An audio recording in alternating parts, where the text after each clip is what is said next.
गिरनार के जंगल के बीच में एक बहुत पुराना बरगद का पेड़ था।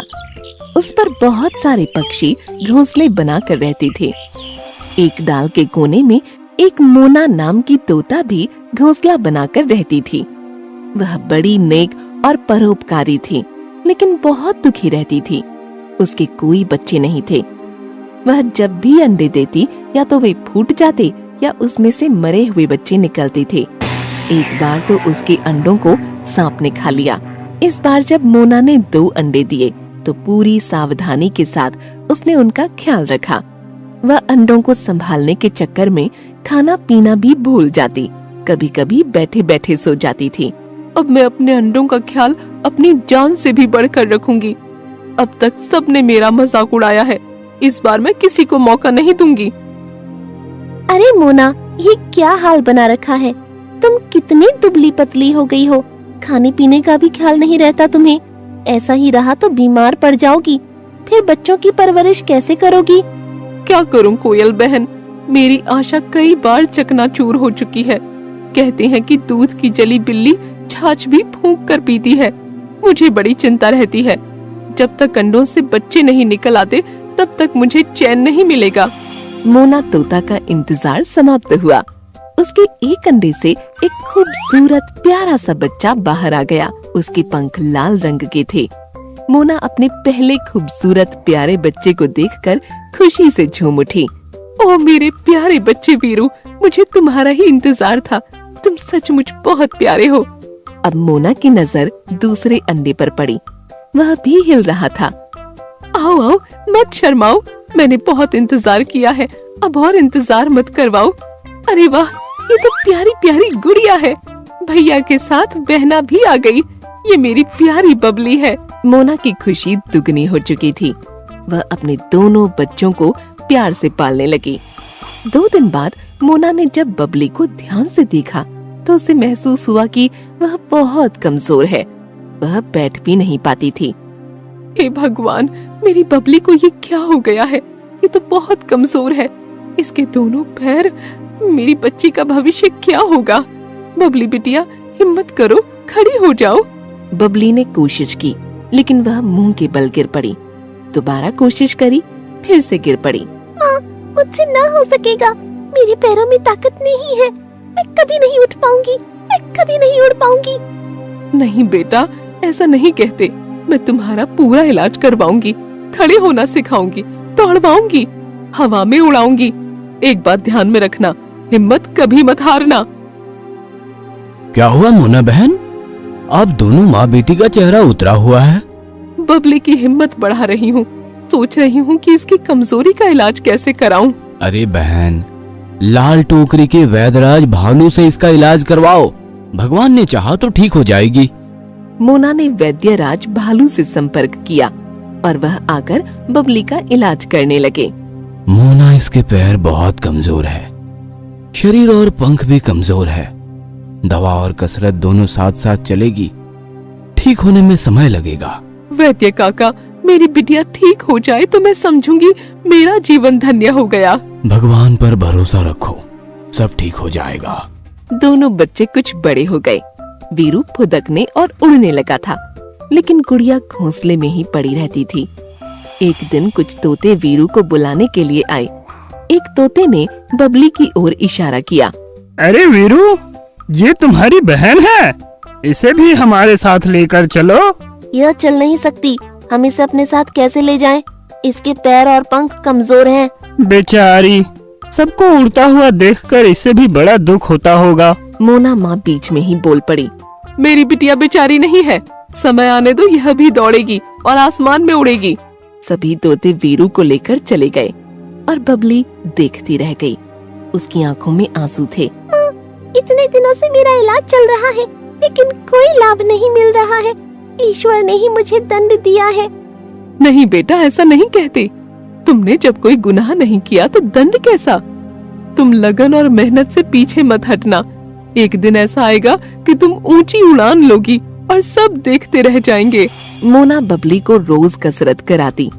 अब बबली धीरे धीरे चलने लगी थी। वह हल्का फुल्का उड़ भी लेती थी। अरे वाह बबली, ऐसे ही मेहनत करती रहो, एक दिन दौड़ोगी और आसमान में उड़ोगी। भैया, जितना मुझे अपने ऊपर विश्वास नहीं है, उतना आप और माँ मुझ पर विश्वास करते हैं। मैं भी आप दोनों के विश्वास पर खरी उतरना चाहूंगी। एक दिन बबली उड़ने की कोशिश कर रही थी। उसे देखकर एक कबूतर और तोता हंसने लगे। इस पगली को देखो, ठीक से चलना आता नहीं, उड़ने चली है। ये तो वही बात हुई, कौवा चला हंस की चाल। अब क्या होगा इसका हाल? किसी की कमजोरी का मजाक उड़ाने वालों, अगर पुष्प नहीं बन सकते तो कांटे भी मत बनो। दूसरों पर हंसने वालों का बड़ा बुरा हश्र होता है। देख लेना, मेरी बबली एक दिन तुम सबसे ज्यादा तेज उड़ेगी। वो दिन कब आएगा, हम भी देखना चाहेंगे। इतना घमंड अच्छा नहीं मुन्ना। आने वाली पूर्णिमा के दिन उड़ान के लिए तैयार रहना। देखना है किसके पंखों में कितना दम है। ठीक है, बहन के साथ तुम भी मैदान में आ जाना, हम भी तो देखे कितने पानी में हो। भैया, तुमने बाजी तो लगा ली है, क्या मैं इतना तेज उड़ पाऊंगी? हाँ बहना, देख लेना तुम अच्छी तरह से उड़ पाओगी। संघर्ष जारी रहे, उड़ने की तैयारी रहे। उस दिन से बबली ने उड़ने की कसरत और तेज कर दी। अब वह कुछ देर हवा में उड़ती थी। मोना माँ उसके अंदर साहस भरती थी। माँ और वीरू के साथ साथ वैद्य काका भालू ने भी बबली का हौसला बढ़ाया। उसका आत्मविश्वास बढ़ने लगा। पूर्णिमा का दिन आ गया। सभी तोते, कबूतर, वीरू और बबली उड़ने की रेस के लिए तैयार हो गए। 3 की गिनती के बाद सब उड़ने लगे। वीरू ने तेज उड़ान भरी और सबसे आगे उड़ने लगा, लेकिन बबली पीछे छूट गई थी। वीरू दुखी होकर उड़ रहा था। उसके पीछे तोता और कबूतर उसे पछाड़ने के लिए तेजी से आगे बढ़ना चाहते थे। बबली मेरी बहना, तेजी से आगे आओ, इन सबको अपनी उड़ान दिखाओ। भैया, मुझसे नहीं हो सकेगा, मुझे माफ कर देना, मैं नीचे उतर रही हूँ। नहीं मेरी बहना, नीचे मत उतरना, तुम किसी से कम नहीं हो, अपनी ताकत को पहचानो।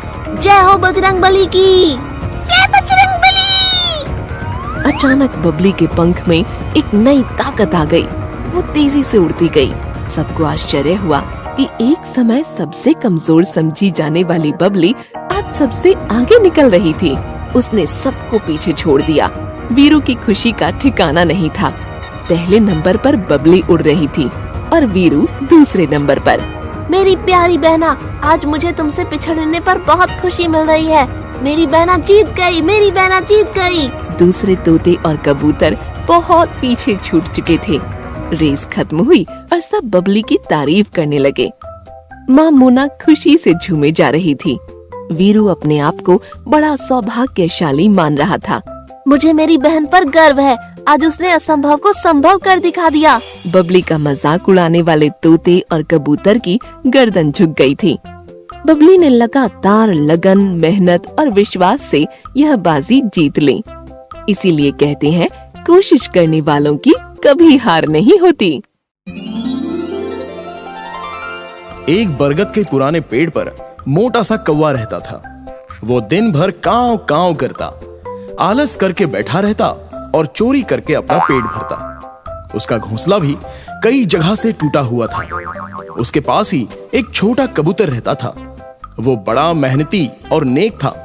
उसने अपने घोंसले को भी बहुत ही शानदार ढंग से बना रखा था। वो हर पक्षी की मदद करता था। कबूतर कौवे को अक्सर अच्छी राय ही देता था, मगर कौवा उसकी बात सिर्फ सुन लेता था। कौवा भाई, आकाश में बादल इकट्ठे हो रहे हैं, बीच में तूफान का भी अंदेशा है। क्या तुमने अपने घोंसले के हालात के बारे में भी सोचा है? सही कह रहे हो भाई, सोच रहा हूँ 2-3 दिन में घोंसले की दुरुस्ती होनी चाहिए। मौसम जैसा भी हो, उससे अपनी दोस्ती होनी चाहिए। कुछ देर के बाद कौवे ने पेड़ पर इधर उधर नजर दौड़ाई और उसे कुछ घोंसलों में खाने की वस्तुएं पड़ी दिखी। बस फिर क्या था, खाना चुराना और खाना। चोंच मारकर लपक लिया, मुफ्त का खाना चुरा लिया। चाहे जहां से मिले खाना, बस उसे था चुराना। उसे घोंसले से ज्यादा पेट की चिंता रहती थी। उसकी आलस ही फिर चोरी में बदलती थी। 3 दिन बीत गए और कौवा आलस करके बैठा ही रहा। बीच में कुछ तेज हवा चली और कौवे के दिमाग में मच गई खलबली। उसका आधा घोंसला देखते ही देखते उड़ गया। कौवा सर पकड़कर बैठ गया। अरे कौवा भाई, लगता है मेरी बात समझ नहीं आई। अब घोंसला कहाँ से आएगा? लगता है जो बचा है वह भी जाएगा। 3 दिन बीत चुके हैं और तुम हाथ पे हाथ धरे बैठे हो। बात तो तुम्हारी सही है, अच्छे समय पर कही है। अब तो कुछ करना ही पड़ेगा। घोंसला जो नहीं है तो निकलना ही पड़ेगा। कौवे ने इधर उधर हाथ पैर चलाए, कुछ टूटे फूटे तिनके जुटाए। घोंसला बनने लगा और पानी बरसने लगा। वो परेशान हो उठा और कबूतर की ओर आशा भरी नजरों से देखने लगा। अब देख क्या रहे हो? मेरे घोंसले में जल्दी से चले आओ। भीगो मत, यहाँ आकर पंख सुखाओ। देखा, आलस का नतीजा इसी तरह पाओगे। अब संभल भी जाओ वरना बहुत पछताओगे। कौवा कूदकर कबूतर के शानदार घोंसले में आ गया। कुछ देर के बाद बरसात थम गई। कबूतर ने अपना प्रयास जारी किया और देखते ही देखते एक छोटा सा प्यारा सा घोंसला बना दिया। कौवा फिर आलसी की तरह कबूतर के ही घोंसले में बैठा रह गया। फिर से बरसात शुरू हो गई। अब कौवा कबूतर द्वारा बनाए हुए अपने घोंसले में सुरक्षित बैठा था। कौवा भाई, समय मिलेगा तो मैं तुम्हारे घोंसले को और बड़ा बनाऊंगा। तुम्हें भी जुड़ना होगा वरना अकेले में क्या कर पाऊंगा। बात तो सही कह रहे हो भाई। हमेशा सही सही कहने के बाद तुम्हारे हाथ में दही जम जाता है। कौवा बोला, बात सही है। बड़े बेशरम हो यार। ये भी सही है। तुम्हारा क्या होगा ये तुम जानो और तुम्हारा काम जाने। कौवा बोला, ये आधा सही है। अरे भगवान भी तो जानते हैं। बरसात का मौसम था, लेकिन बादल धीरे धीरे आकाश को छोड़कर कहीं और चले गए। गर्मी बढ़ी और अकाल पड़ गया। फसलें चौपट हो गईं। सूखे के कारण सभी जीवों के खाने के लाले पड़ गए। पंछियों को चारा न मिला और उनके बच्चों का भी भूख से बुरा हाल होने लगा। कौवे ने अपनी आदत नहीं छोड़ी और चोरी करने से भी वो बाज नहीं आया। कबूतर से पक्षियों का दर्द देखा न गया। वो उड़ते हुए गंगा मैया की शरण में गया। कबूतर बोला, हे गंगा मैया, जंगल के सारे पक्षी भूख से बेहाल हो रहे हैं। सब दाने दाने को मोहताज हैं। छोटे छोटे बच्चे जब बिलखते हैं तो दिल रोता है। मुझे अपने लिए कुछ नहीं चाहिए। यदि बच्चों की भूख मिटाई जा सके तो बड़ी मेहरबानी होगी। अचानक गंगा मैया के पानी में हलचल हुई और उसमें से आवाज आई। गंगा मैया बोली, हे कबूतर, तुम बहुत नेक और परोपकारी हो, अच्छे फल के अधिकारी हो। यहाँ से जब जाओगे, जहाँ चोंच लगाओगे ढेर सारे दाने पाओगे। सबका कल्याण करो। जय हो गंगा मैया की, आपकी कृपा अपार है माँ। इतना कहकर कबूतर 2 गुनी गति से उड़ चला और अपने आवास पर पहुंच गया। उसने पेड़ के पास जमीन पर चोंच मारी और चमत्कार हुआ। वहां से तरह तरह के दाने और खाने के व्यंजन निकलने लगे। सारे पक्षी वहां दाने खाकर चोंच में भरने लगे। कौवा जब खाने चला तो उसकी चोंच ही नहीं खुली। वो हैरान और परेशान हो गया। वो रोने लगा, तड़पने लगा। ये तुम्हारी करनी का ही फल मिला है। चोरी और आलस का यही नतीजा होता है। मैं तुम्हारी समस्या का समाधान ढूंढता हूँ। चोंच कैसे खुलेगी वो हल भी ढूंढूंगा। जय हो गंगा मैया। इतना कहकर कबूतर ने अपनी चोंच कौवे की चोंच से लड़ा दी और कौवे की चोंच खुल गई। वो खाने लगा। कबूतर बोला, कौवा भाई, पता नहीं, बस 1 मिनट रुक जाओ। पहले एक कसम खाओ कि आज के बाद कभी चोरी और आलस नहीं करोगे। कौवा बोला, मैं कसम खाता हूँ, आज के बाद कभी आलस और चोरी नहीं करूंगा। मेहनत से अपना पेट भरूंगा। कबूतर भैया को अपना गुरु कहूंगा। इतने में कबूतर ने खुश होकर आकाश की तरफ चोंच उठाई और नई नई बदरियां नजर आई। देखते ही देखते मौसम सुहाना हो गया। बरखा की बहार देखकर सबका मन दीवाना हो गया। नंदनवन में बहुत सारे तोते एक धान के खेत में दाना चुन रहे थे। 2 मोटे तोते पेट भरने के बाद कोयल का गाना सुन रहे थे।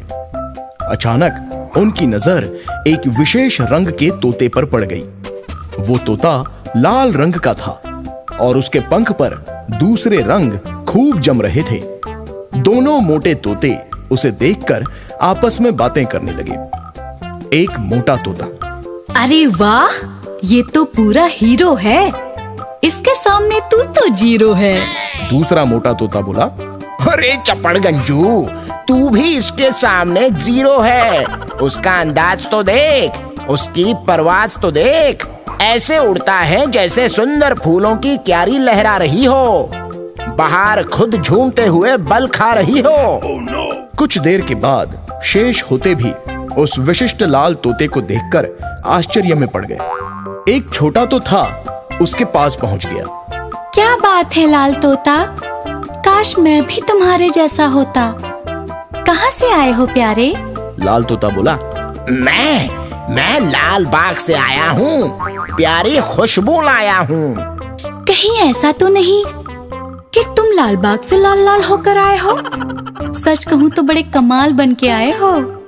लाल तोता कुछ देर तक उनके बीच रहा और जब उसका पेट भर गया तब वो फुर्र से उड़ गया। उड़ते उड़ते जैसे ही वो आगे जा रहा था, जंगल में एक हिरनी का बच्चा अकेला झाड़ी में फंसा चिल्ला रहा था। लाल तोता नीचे उतर आया और उसने बच्चे को धीरज बंधाया। हिरन का बच्चा शांत होकर लाल तोते को देखने लगा।